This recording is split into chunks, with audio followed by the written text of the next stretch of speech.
எல்லாருக்கும் வணக்கம். இது உங்கள் கோவை பிரியா சமையல். இந்த வீடியோவில் நம்ம லஞ்ச் பாக்ஸ் ரெசிபி பார்க்க போகிறோங்க. பூண்டு மிளகு சாதம் எப்படி செய்யலான்னு பார்க்கலாங்க. வாங்க வீடியோக்குள்ளே போகலாம்.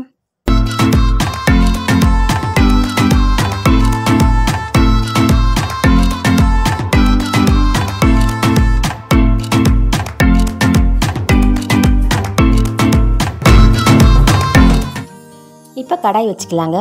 கடாய் காஞ்ச உடனே 2 ஸ்பூன் எண்ணெய் ஊற்றிக்குங்க.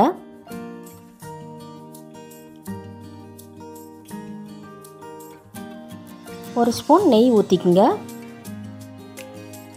நெய் உருகட்டுங்க.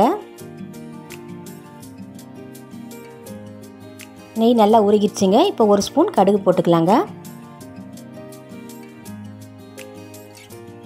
ஒரு ஸ்பூன் உளுந்து பருப்பு, ஒரு ஸ்பூன் கடலைப்பருப்பு,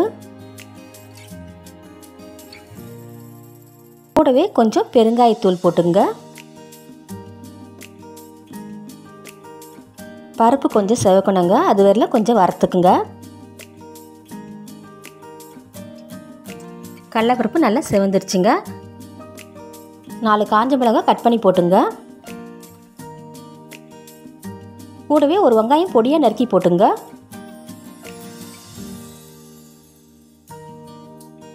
நல்லா வதக்கிக்குங்க.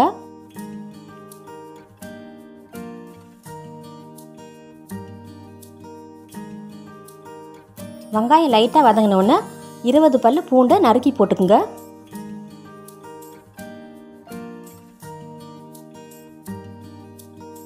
பூண்டு போட்டுட்டு நல்லா வதக்குங்க. ஒரு 2 நிமிஷம் நல்லா வெங்காயம் பூண்டு வதக்குங்க.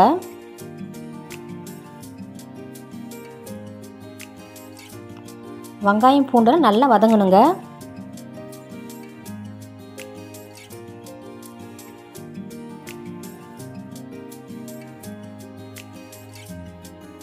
இப்போ கொஞ்சம் கறிவேப்பிலை போட்டுக்கலாங்க. கூடவே 1/4 ஸ்பூன் மஞ்சள்தூள் போட்டுங்க. போட்டுட்டு நல்லா வதக்குங்க.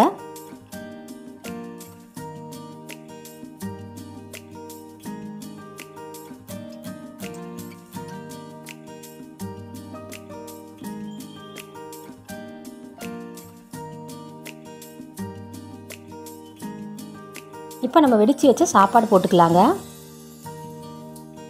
சாப்பாடு சுட சுட போடக்கூடாதுங்க. கொஞ்சம் ஆறின உடனே போட்டு கலக்கிக்குங்க. சுட சுட போட்டு கலக்கினீங்கன்னா குழஞ்சிடுங்க சாப்பாடு. தேவையான அளவு சால்ட்டு போட்டுங்க.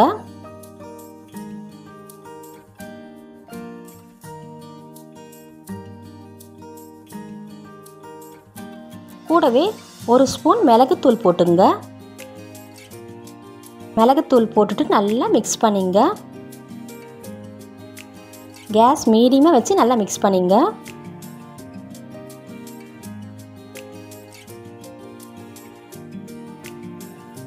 இப்போ ஸ்கூலுக்கு போகிற குழந்தைங்களுக்குலாம் நம்ம சாம்பார் சாதம் அந்த சாதம்லாம் செஞ்சு கொடுத்தோன்னா அதெல்லாம் கெட்டியாகிடுங்க மதியானத்துக்குள்ளே. இந்த மாதிரி நீங்கள் தாளித்து கொடுத்தீங்கன்னா அது சாப்பிட்றதுக்கு நல்லா டேஸ்ட்டாக இருக்குங்க. நல்லா ஹெல்த்தியாகவும் இருக்குங்க. பூண்டு மிளகெல்லாம் போட்டு நல்லா டேஸ்ட்டாக இருக்குங்க. நீங்களும் இந்த மாதிரி செஞ்சு பாருங்கள். ரொம்ப டேஸ்ட்டாக இருக்கும். நல்லா மிக்ஸ் பண்ணிவிட்டு அவ்வளோதாங்க. கடைசியாக நம்ம மல்லித்தழை தூவிக்கலாங்க. நீங்களும் உங்கள் குழந்தைங்களுக்கு இந்த மாதிரி டிஃபன் பாக்ஸில் சாப்பாடு போட்டு இது கூட நீங்கள் உருளைக்கிழங்கோ இல்லாட்டி முட்டையோ செஞ்சு கொடுத்தீங்கன்னா சூப்பராக சாப்பிட்டு வந்துடுவாங்க. அப்படியே என் சேனலை சப்ஸ்கிரைப் பண்ணாதவங்க சப்ஸ்கிரைப் பண்ணிங்க. பக்கத்தில் இருக்கிற பெல் பட்டனை கிளிக் பண்ணிங்க. அப்போ தான் நான் போடுற வீடியோ உங்களுக்கு உடனே வருங்க. ரொம்ப சுவையான பூண்டு மிளகு சாதம் ரெடி.